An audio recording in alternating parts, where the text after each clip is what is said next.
Ya lo está grabando. Profesor, la gran pregunta es, ¿cómo ha sido desde su punto de... Usted es un experto en cuestiones religiosas. ¿Cómo ha visto la actuación de la iglesia de la iglesia católica, en especial de la jerarquía, en esta pandemia y cómo actuó en pandemias anteriores? ¿Qué me puede decir de este tema? ¿Lo hizo bien, lo hizo mal, ayudó, no ayudó, se hizo de ladito, como a veces hace? La trató de aprovechar digamos, para que la gente piense lo que ella quiere que piense. ¿Usted qué opina? Bueno, me parece para empezar una pregunta inédita. Inédita es inaudita, es decir, nunca antes oída. Inaudita, inédita. Entonces, nueva, creativa, innovadora. Entonces me sorprende que me preguntes eso, porque pues nunca nadie me lo había preguntado. Ni yo me lo había preguntado. Pero ahora que me lo preguntas, dijiste varias que creo que le atinan, no son excluyentes, que se ha montado en el numerito, que se ha hecho de ladito. Yo lo que así recuerdo es que no tuvo liderazgo de salud en este tema. No recuerdo más que al contrario. 2 o 3 curas me vienen a mi mente y una monja en videos diciendo que usar el cubrebocas era del diablo. Luego otro cura diciendo que era falta de fe en Dios, porque Dios nos iba a proteger sin cubrebocas y sin gel y sin, ¿no? Entonces creo que a excepción de esos contradicciones absurdas, la iglesia no tuvo liderazgo a nivel de jerarquía, a nivel de obispados. No, yo creo que, ¿sabes también? En shock. Yo, ahora que lo pienso, veo a las iglesias en shock. ¿Por qué? Pensando en la iglesia católica, tienen decenas de sacerdotes muertos. Sí, es cierto. Y entonces yo creo que también estaban como el resto de nosotros y nosotras en la sociedad, así, ¡ah!, estupefactos, sin saber qué iba a pasar mañana. Como todavía un poco estamos, pero ya hay más certezas, la vacuna, por favor, vacúnense, es bueno. Vamos a generar inmunidad de rebaño, como en otras enfermedades le hemos hecho. Y estaba recordando cuando salió la vacuna de la viruela, alguien me pasó un video de recortes periodísticos de la época, de los antivacuna de la época. Y entonces, con absurdos como los de hoy, pero que la gente se los cree, ahora con más tecnología, porque ahora te meten un chip. En aquellas, como la invención era rusa, pues la gente decía que ibas a empezar a hablar ruso, ¿no? Y que entonces nadie se vacunara. Y entonces creo que tenemos absurdos, como que es del diablo, ¿no? Que repiten y resuenan pandemias del pasado, donde se ha echado la culpa a un sinnúmero de pseudo causas, falsas causas, en otras pandemias, ¿no? Entonces ahí brinco a tu segunda pregunta, Roberto. Porque a mí me llama mucho la atención que el arzobispo de Puebla, que es, digamos, amigo de Norberto Rivera, lo puso Norberto Rivera, o sea, imagínese, pues, conservadurismo a ultranza, ha aprovechado la pandemia para decir, es que la vida, o sea, para tirarle a la despenalización del aborto, es que la familia tradicional es la mejor, en contra del matrimonio igualitario, o sea, ha aprovechado para jalar agua a su molino, pero me llama mucho la atención que nunca ha dicho, a ver, aquí vamos a regalar cubreboca, aquí Claro, vamos a regalar gel antibacterial, claro. aquí vamos a dar comidas, porque Vamos a hay hacer un gente, centro de vacunación. exacto. Y otra cosa, pero también conozco iglesias pequeñas, alejadas, o a lo mejor ni tanto, pero que sí han hecho obra social, que sí han repartido víveres, que han repartido despensas, que han hecho rifas, y que van a zonas pobres de Puebla, que hay muchas, y las reparten. Entonces yo digo, a ver, falta de Esa es la liderazgo, iglesia de base. Esa es la exacto. iglesia de base. Es la sociedad civil católica que se organiza. Como decía Carlos Monsiváis, léanse ese hermoso libro de Carlos Monsiváis, Crónicas de una sociedad que se organiza. Ok. Crónicas de una sociedad que se organiza, donde narra cómo en México, a partir de tragedias, el gobierno y las autoridades, en este caso los obispos, se quedan como impávidos, como en el terremoto que Miguel de la Madrid salió a las calles destruidas 2, 3 días después. O sea, el primero o segundo día quedó terremoteado como todos el resto de los chilangos estábamos. Entonces, y espantados supongo que también. Entonces, creo que la iglesia no la podemos sacar de la comunidad. Las iglesias de base reaccionan como la mexicana y el mexicano de base. Sacan una olla de frijoles para el poli, una torta para los albañiles, ¿no? Y eso a mí me ha impresionado desde que yo era niño. Lo he visto en mis barrios, en la tele ahora. O sea, a mí me parece una reacción del mexicano muy bonita, muy interesante, solidaria, simplemente solidaria. Entonces, sí, yo también conozco en Ecatepec, párroco, tu tocayo, que es amigo mío muy querido y que pues ahorita está haciendo una maestría y me manda un WhatsApp diciéndome, Juan Carlos, dame información sobre personas trans, que tengo que hacer un ensayo porque está haciendo maestría en sexología. Cura, párroco, quiere entender a su comunidad. A ese hermoso ser humano yo lo conocí cuando yo di un taller vivencial, cuando se podía, hace unas prehistorias, que se llamó Familia y Homosexualidad. Todavía no estaba el concepto de diversidad sexual. Y cuando estábamos presentándonos unos a otros en el inicio del curso, y unas a otras, él dijo, hola, soy Roberto, soy sacerdote católico y vengo aquí porque la Iglesia Católica ha hecho sufrir mucho a la gente gay, a las lesbianas, dice, y a sus familias. Dice. Entonces yo vengo a aprender de qué Lo se cual trata. es perfectamente cierto. Profesor, la iglesia y el arzobispado, la arquidiócesis, la SEM, Conferencia Episcopal Mexicana, se vio rebasada por la pandemia. Sí, por supuesto. El gobierno se vio rebasado, el de la Ciudad de México, el de López Obrador, todas las autoridades y todos los empresarios, a todos se nos estaba muriendo gente. O sea, a mí en un año se me han muerto 16 personas queridas, conocidas. Cada 3 semanas un duelo, cada 3 semanas un duelo. Ahorita afortunadamente se ha detenido, está bajando la pandemia. Yo creo que la vacunación tiene mucho que ver. También creo que se va a poder convertir en un virus estacional, como la influenza, un virus que va a aparecer cuando haga frío y ahorita en verano pues como que se está apaciguando. A lo mejor es coincidencia. Lo cierto es que a todos nos agarró fuera del lugar esto. A todos y a todas y a todos. Y creo que también al arzobispado, por supuesto, a la Conferencia Episcopal Mexicana. Claro, ahora, ellos también se les estaban muriendo sus compañeros, sus amigas monjas. Y entonces creo que fue una matazón como para todos lados. Ahora, Sí, pudo haber hecho más la Iglesia Católica, el Vaticano, la SEM, es decir, pudieron haber tomado alguna iniciativa para decir, a ver, como usted dice, vamos aquí al centro de vacuna, a ver, vamos a dar comidas, a ver, pudo haber hecho algo más, siempre, tomando en cuenta que es la institución más importante de este país. siempre. Y además a nivel mundial hay muchos fondos.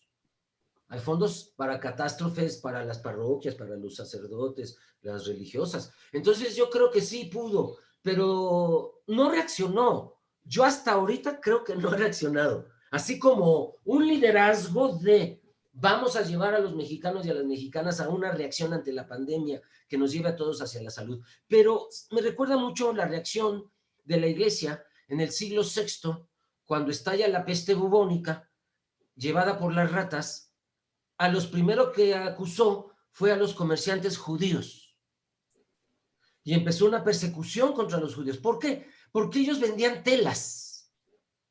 Y entonces ellos de sus comunidades judías en la diáspora, de Jerusalén, de Antioquía, ¿no? Mandaban telas a Roma, a Constantinopla, Y en las telas venían las ratas y en los barcos venían las ratas, y realmente lo que estaba transmitiendo la Yersinia pestis, una bacteria, que no un virus, una bacteria, era la rata. Hay versiones de que era la caca de la rata, hay versiones que era la pulga de la rata, o que mutó porque para esta peste se va a repetir 1000 años después, bueno, un poco menos, 800 años después, en el siglo XIV, y se le llamó peste negra. ¿Por qué? Se hacían bubas en el cuerpo. ¿Qué son bubas? Ámpulas. Y se reventaban y empezaba a necrosarse el cuerpo desde esas heridas, para adentro, incluyendo órganos vitales. No vivían más de 10 días a partir de que se infectaban. Se acumulaban los cuerpos. Y la iglesia prohibió incinerarlos porque ella dijo, aceptó la incineración hace apenas en el siglo XX. Ajá. Era pecado incinerar a tus muertos. Y entonces se acumulaban los cadáveres y ¿qué llegaban? Más ratas. Y entonces vamos a tener que en 2 años murieron millones de europeos, millones de europeos. Y entonces, ¿cuál fue la reacción de la autoridad religiosa?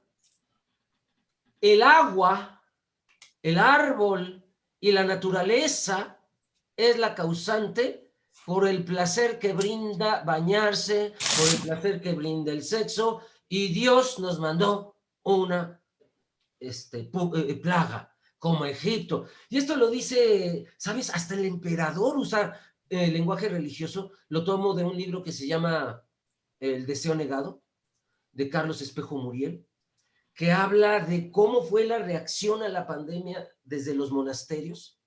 Y entonces dijeron, como es el placer y el pecado lo que Dios le enoja, y hace una regulación.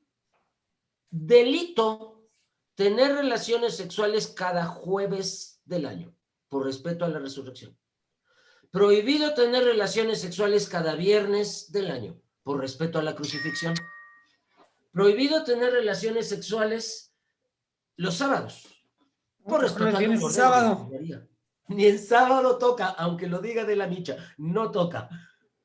Y ni los domingos, por respeto a la resurrección. Y entonces, ahí también hay un libro muy interesante, se llama El lado oscuro de la historia cristiana, de Helen, como Elena, en inglés, y Eyerbe, con doble L y B grande, Eyerbe, sin H. Helen Eyerbe, de Enlace Editores. Ahí narra cómo la Iglesia Católica tiene una bula de excomunión contra la naturaleza, contra el árbol, contra el río. ¿Por qué? Porque nos generan placer y el placer es del diablo. Oiga, podríamos decir que en esta pandemia el papel de la Iglesia Católica fue menos nefasto o menos negativo, menos dogmático que en otras. Sí, sí, al menos no apareció. Al menos no salió a culpar a Dios Al o a menos, culparnos a si nosotros. no fuera por estas excepciones de 2, 3 curitas o esta monja de los videos diciendo que la pandemia, castigo de Dios y blu, blu, blu, creo que a nivel autoridades, jerarquía, de párrocos, monseñores, obispos, arzobispos, creo que navegaron de muertito. Se dejaron llevar un poco para ellos también esperando una medicina, una vacuna, diciendo, ¿qué onda? ¿Por qué no estamos muriendo? En Por ese supuesto que no dieron una interpretación a nivel oficial de que el diablo o que Dios nos está castigando. No, ya no. Eso ya es una ayuda muy grande. Pero, a ver, pero hay dos temas. Primero, el año pasado, todavía, cuando menos en Puebla, sí hubo celebraciones religiosas y hubo párrocos, ahí sí de lugares pequeños, que congregaron gente y no importa, vengan, sí, órale, todo eso. Esa es una. Y la otra, ¿por qué la iglesia? Es decir, en México sí se está vacunando, en Brasil también, Argentina también, pero hay muchos países donde todavía no llegan las vacunas, donde el mecanismo COVAX todavía no se hace presente. ¿Por qué la iglesia, en especial directamente Francisco I, Jorge Bergoglio, por qué nos interviene para decir, a ver, señores, no es posible que mientras Israel está sobrevacunado, el 130%, o sea, no sé cómo le hagan para vacunarse 3 veces, pero ya está. ¿Por qué en otros países no, inclusive en África, no hay vacunas? ¿No tendría la iglesia que hacer uso de su liderazgo moral, que sí lo tiene todavía, o liderazgo social, para intervenir un poquito más y decir, a ver, repartan las vacunas mucho más equitativa o justamente primero, ahora sí que primero los pobres? Creo que podría hacerlo, por supuesto, y hasta invertir, pagar, comprar vacunas desde el Vaticano para el mecanismo COVAX y repartir a países pobres. Y no sé si alguien más honor a quien honor merece. El embajador mexicano en la ONU, recuérdame su nombre, el ex rector de la UNAM, Sarucán, no, Soberón, Sarucán, no, este, médico, Barbón. Bueno, ahorita me viene su nombre, pero él y México, en sus mañaneras, López Obrador lo ha dicho y el embajador en la ONU lo ha repetido, que se tiene que dar un 10% de las vacunas de cada país rico a los países pobres, como tú dices, primero los pobres, y entonces creo que ha habido voces que sí han dicho que esta iniciativa puede suceder. Ahora, a mí no se me había ocurrido que el Vaticano pudiera tener la iniciativa. Yo creo que siguen en shock. Yo creo que Francisco sigue en shock. Ajá. Y que no ha habido una reacción programada como política pública del Vaticano, de exacto. organización del mundo católico. Cuando yo tuve la oportunidad de estudiar en el Vaticano, en la Universidad Pontificia Urbaniana, en un instituto de Castel Gandolfo, de la universidad que se llama Mater Ecclesiae,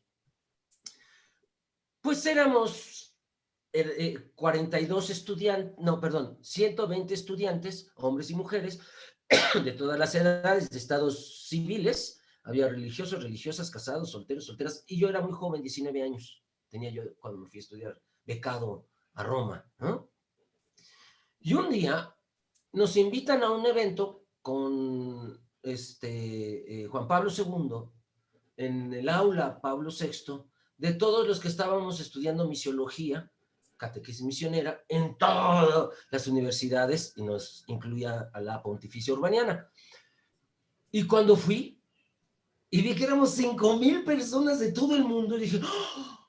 Y todos cantando el mismo himno, teniendo los mismos libritos de coros, Avanti fratelli, il padre ci chiama. Quien venía del Congo, quien venía de Nueva Zelanda, de Australia. Claro, para mí, esa experiencia me transformó. Yo viví 2 años en todo el mundo, pero en chiquito. Éramos 120 estudiantes de 46 países el primer año que yo estudié, paso a segundo, y éramos de 42 países. Y entonces era maravilloso tener a un compañero aquí enfrente de Ghana, con sus modos y sus formas, así en diagonal un compañero de nuestras habitaciones, de Tailandia, muy cantador, muy bailador, ¿no?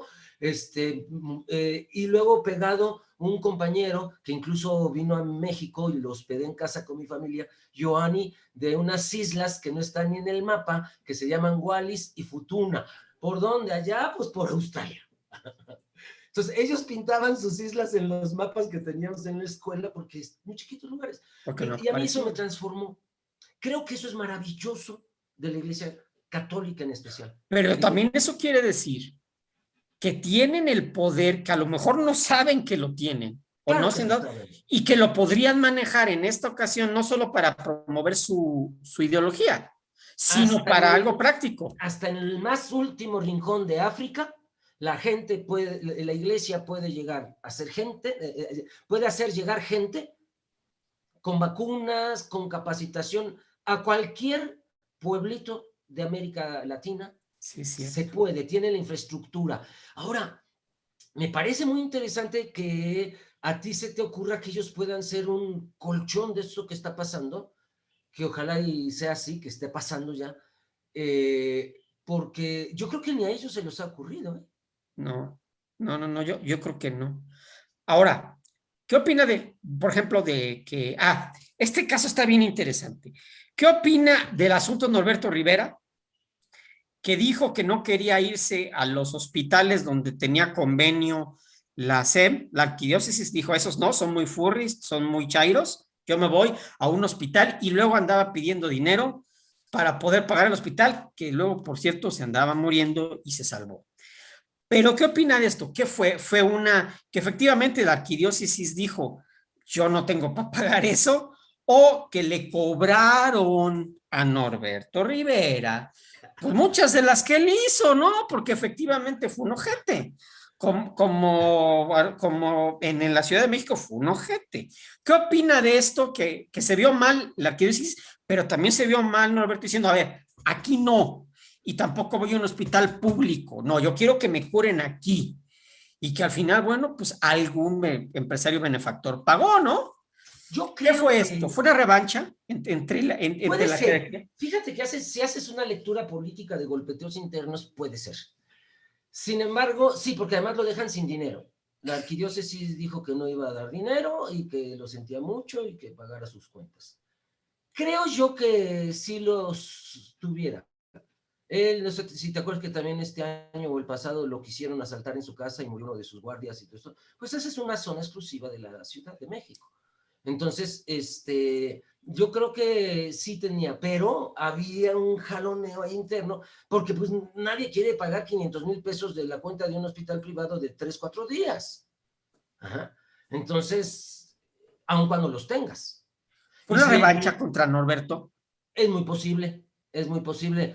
A Norberto se le achacan muchas cosas, se le achacan muchas cosas, y entonces creo que ¿por qué pidió un lugar para ricos? Porque son los príncipes de la iglesia. A mí me impresionó vivir en el Vaticano y ver cubiertos de oro, ver anillos, ver una riqueza. Un día llega un amigo chileno que estudiaba allí, subimos juntos a la cúpula de la Basílica de San Pedro para que él la conociera, que bueno, pues es un monumento que hay que conocer. Entonces de ahí se ve para afuera del Vaticano, hacia la Plaza de San Pedro, y hacia adentro unos jardines, no todo, pero... Y hay una gran bandera del Vaticano, del Papa en turno, y en esta ocasión decía Johannes con jardinero, ¿no? Con plantas, todo esto escrito. Johannes Paulus Juan P. Pablo. P. Segundo. Y me dice mi amigo, ¿qué es PP? Le digo, padre dei poveri, padre de los pobres. Dice, Juan Pablo II, padre de los pobres. Le digo, ¿No? pues así se dice oficialmente. Ajá. Y sí, realmente el que sea padre de los pobres no quiere decir que él sea pobre. No, Son padres de los y nadie de pobres. la jerarquía. Exacto. Y entonces hay opulencia. Adentro hay opulencia. Eh, hay, no todas las congregaciones, por supuesto, no todos los sacerdotes, no todos los obispos. Conocí excepciones maravillosas como el padre Chiarinelli, que era obispo de Aquino, de donde nació Tomás de Aquino, ajá, y era un hombre muy sencillo. El padre Giuseppe Cavallotto, que hay una escena donde un día nos invita un monseñor mexicano a comer a todos los misioneros mexicanos que estábamos allí. Y entonces, pues, no, de un colegio. Entonces llegamos pocos, 7. Y invita a uno de nuestros profesores, sacerdotes más sencillos que teníamos. Y cuando llegamos, era un mesononón con fruta, verdura, platillos. Y yo dije, Es un ¡oh! banquete. Va a comer un regimiento de reyes. Y además, un montón de cubiertos, tres tenedores, 3 cuchillos, 3 cucharas, así tazas, vasos, vino. Y entonces le dice al profesor italiano, pase, padre, siéntese.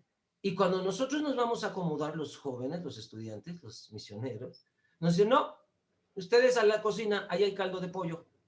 Qué ojete. Y entonces el padre que venía de visita se queda así de a 7 y le dice, pues su excelencia comerá usted solo aquí en la mesa, me voy con los jóvenes a comer caldo de pollo. Bueno, se fue. Comimos en una mesita de esas de fierro que se abren y que están en las tienditas o en las cantinas. Ahí comimos. ¿Tú crees que él dejó de comer o algo? No, él comió allá solo y nos gritaba y platicaba con el profesor desde A allá, gritos. comiendo solo. Sí, esa escena me impactó mucho. Oiga, ¿Cómo puede ¿usted haber ese conoce contraste? a Joseph Ratzinger, al anterior papa? Lo conoció a nivel personal, a Jorge Bergoglio, Francisco I, y conociéndolos, digo, porque yo coincido con usted, creo que esta omisión de la iglesia no es mala leche o que no quieran gastar dinero. Yo creo que es simple, están pasmados y es simple falta de... Su secretario de Estado no tiene ni idea qué hacer y no saben qué hacer. ¿Usted los conoció a Joseph Ratzinger o a Bergoglio? A Bergoglio nada más de paso aquí en Eje Central sobre Ciudad de México, pero a Ratzinger sí, y a Juan Pablo II, tengo fotos con él. ¿Y Yo cómo tengo eran? duro, tenía un gran carisma público, era ¿Quién? así Juan como Pablo fuerte, II. Juan Pablo II, sí, era alto, fuerte, incluso, ¿por qué? Cuando le dan el balazo y no muere, él se va a recuperar a su casa de Castel Gandolfo, donde estaba mi colegio colindante. Y entonces yo lo veía caminar y hacer sus salidas, rezar el rosario, etcétera. Y salían guardias por todos lados en los techos y desde el techo nos decía que nos metiéramos a la ventana, que no podíamos estar ahí.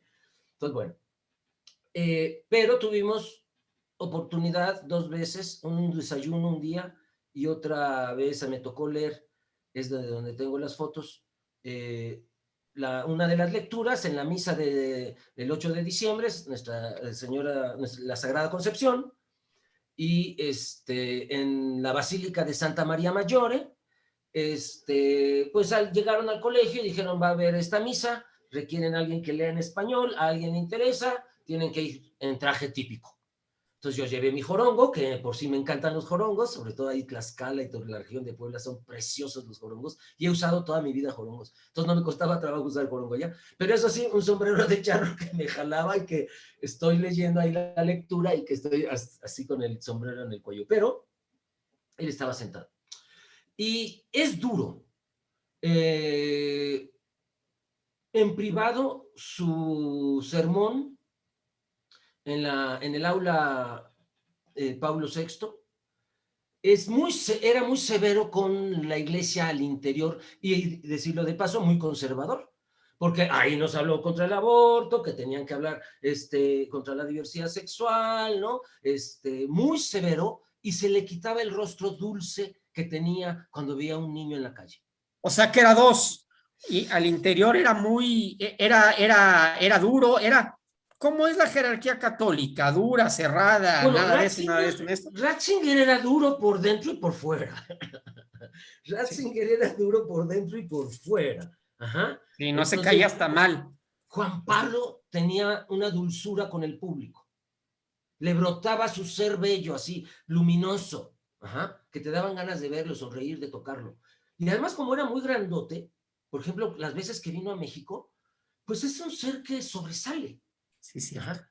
Y entonces, pero a mí lo que me tocó oír de sus sermones en privado era severo contra los curas pederastas, pero, ¿sabes? No hizo más allá. No, bueno, él consintió a Conocía, Maciel. recibió a Marcial Maciel, el degollado de los legionarios de Cristo, que hay un escándalo de pederastia ahí en la congregación tremendo. Entonces, creo que, mira, recuerdo una vez que Pablo VI, esto lo contaba una monja, una madre superiora amiga, yo tuve una tía monja que estaba en Roma, cuando yo fui a Roma, entonces, hermana de mi mamá, Julia Meijoiro Morosini. Entonces, como era italiano Morosini, pues le sonaba más y entonces allá era la madre Morosini. Y entonces, una vez una hermana superiora también, o sea, hizo cosas que a mí me dejaron mal. Por ejemplo, una de sus novicias se acerca Y yo escucho que le dice al oído, madre, ya estudié matemáticas, porque estudian. ¿Puedo estudiar química? Le dice, no, no, hermano, tiene que estudiar matemáticas. Sí, madre. Luego, otra escena. Comen hasta acá, ¿eh? Comen hasta acá. Y entonces yo ya no podía comer lo que me habían servido y dejé. Y entonces esta madre toma mi plato y se lo pone a una de sus novicias y le dice, hermana, cómaselo. Y yo veo que la otra se queda así como... Y entonces yo dije, no, no, no, me lo termino, me lo termino. Le dijo, no, como dijo, como penitencia, tiene que hacer penitencia, A que los mortificación. obligan a cometer gula. Pero además un desperdicio mío. Entonces me pareció muy humillante. A mí me parece que hay monjas que pueden ser rescatadas en su trato de dignidad, pero como sistema, es un sistema patriarcal donde la monja es utilizada de mil maneras por los sacerdotes, los obispos, la jerarquía, incluso denuncias de violaciones, muchas. Ajá. Entonces, creo que sí ahí hay, bueno, habrá que leer a Pepe Rodríguez, 2 libros recomiendo de Pepe Rodríguez, uno, La vida sexual del clero, de ediciones B, así como de Barcelona, pero minúscula, ediciones B, Pepe Rodríguez, La vida sexual del clero, y otra con la misma referencia bibliográfica, La pederastia en la Iglesia Católica. Ese. Gracias. Y un tercer libro de Pepe Rodríguez, Mentiras fundamentales de la Iglesia Católica. Es importante que lean este último, Mentiras fundamentales de la Iglesia Católica. Y ya que estoy citando libros de él, el último, Adicción a las sectas, prevención y tratamiento. Adicción a las sectas, prevención y tratamiento. Él ve el fanatismo religioso como una adicción, como una droga o al alcohol.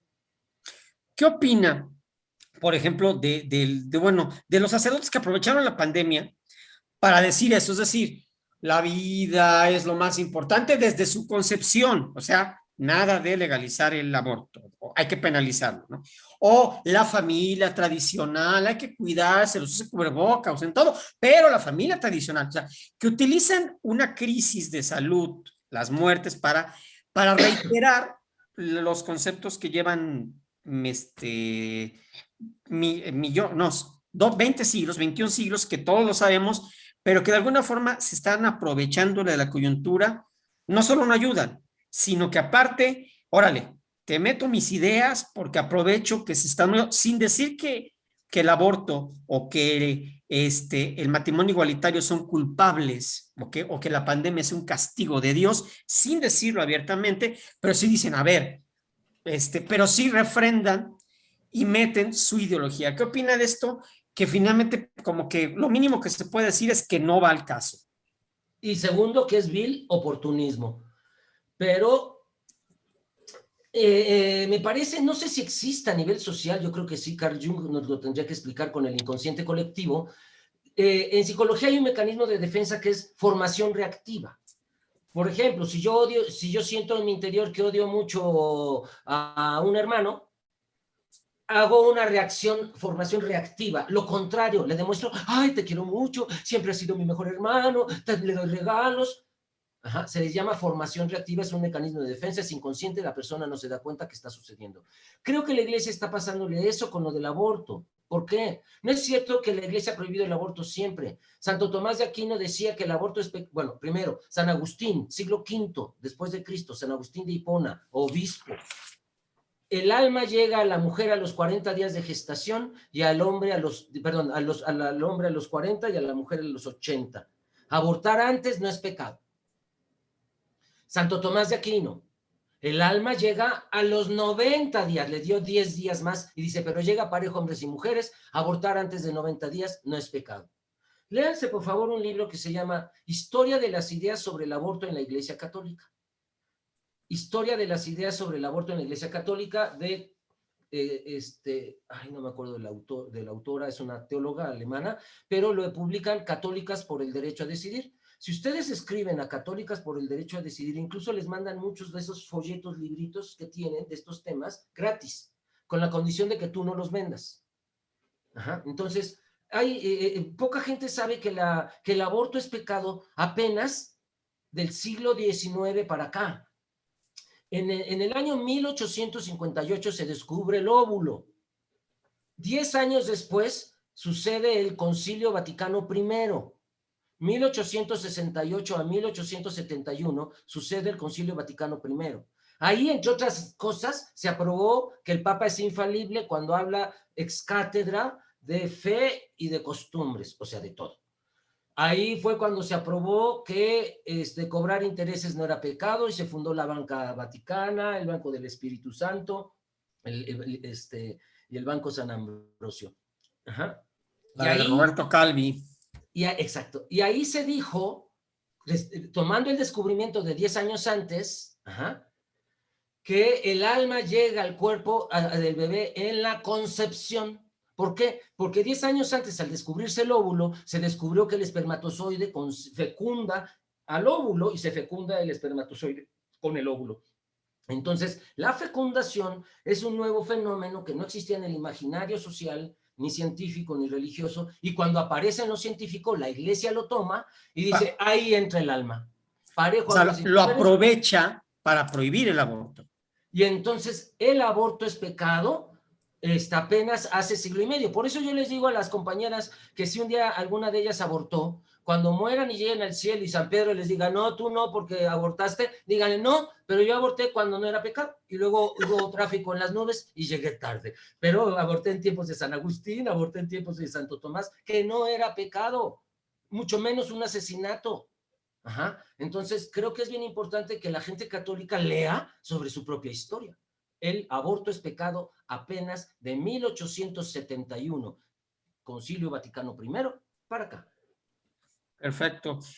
Pues, profesor, ha sido un gusto. La siguiente entrevista, si usted me la permite, va a ser pasando las elecciones por el papel de la iglesia, que yo sí estoy viendo que están cargando, no tanto, no como lo hicieron en el 2006, que fueron cínicos, pero sí están cargando los dados hacia un lado, cuando menos el arzobispo de Puebla sí dice, piensen en quién van a votar, no voten por el partido, sino por la persona, ¿no? Entonces, cuando se supone que zapatero a tus zapatos, ¿no? Y al César lo que es del César, ¿no?